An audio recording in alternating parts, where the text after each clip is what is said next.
जन जन का कल्याण करेंगे, कभी ना ये विश्राम करेंगे। जन जन का कल्याण करेंगे, कभी ना ये विश्राम करेंगे। क्योंकि सत्ता नहीं परिवर्तन चाहिए, मुद्दा नहीं विकास चाहिए। ना फूलों का हार चाहिए, ना तालियों की बौछार चाहिए।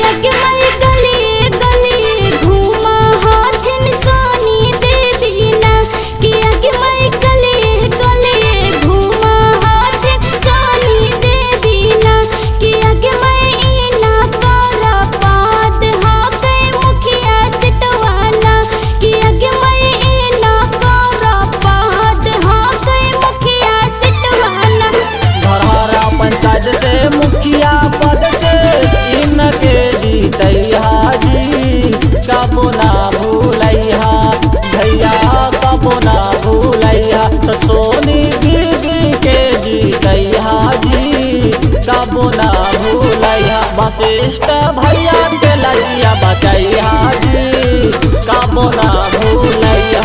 सोनी दीदी के जीतैया जी, कबो ना भूलैया। यदि आप चाहते हैं कि आपका रुका हुआ कार्य, जी हाँ, आपके पंचायत में कोई भी कार्य पूरा ना हो सका हो, तो एक बार फिर से पुनः, जी हाँ, एक बार फिर से पुनः वशिष्ठ भैया का मान बढ़ाएं और सोनी दीदी को जिताएं। वोट मांगे चला लाना सोनी दीदी ना, कि आगे मैं वोट मांगे चला लाना सोनी दीदी ना, कि आगे मैं वोट मांगे चला लाना सोनी दीदी ना, कि आगे मैं वोट मांगे चला लान वशिष्ठ भैया ना।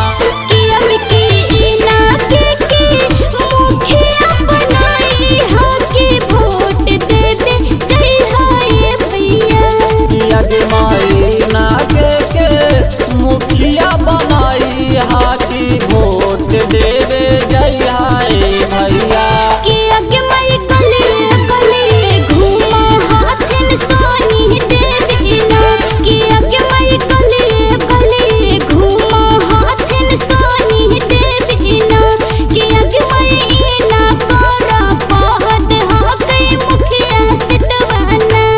सोनी दीदी जिंदाबाद, सोनी दीदी जिंदाबाद, वशिष्ठ भैया जिंदाबाद, वशिष्ठ भैया जिंदाबाद।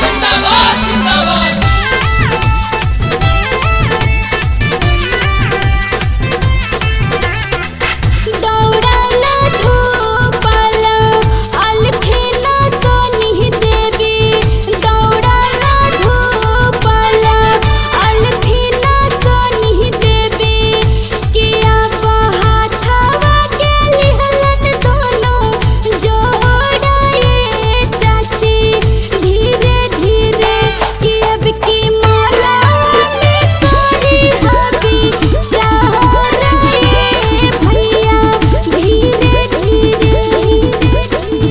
गरीब के नेता हाथी सबके चाहेता हाथी, गरीब के नेता हाथी सबके चाहेता हाथी।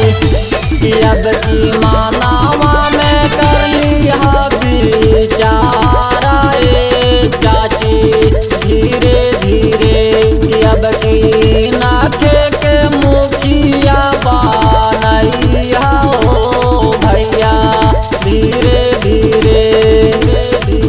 दौड़ाला धूपाला अलखेना सोनी देवी, दौड़ाला धूपाला अलखेना सोनी देवी, कि अब हाथवा के लिहलन दोनों जोड़ाए चाची धीरे धीरे।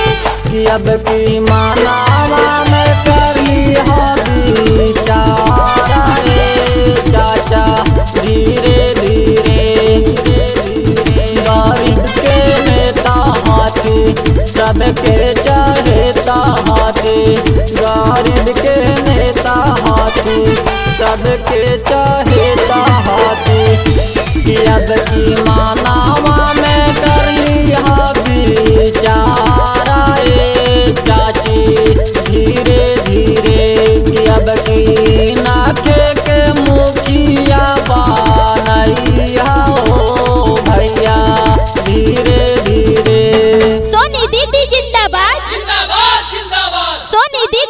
जिंदाबाद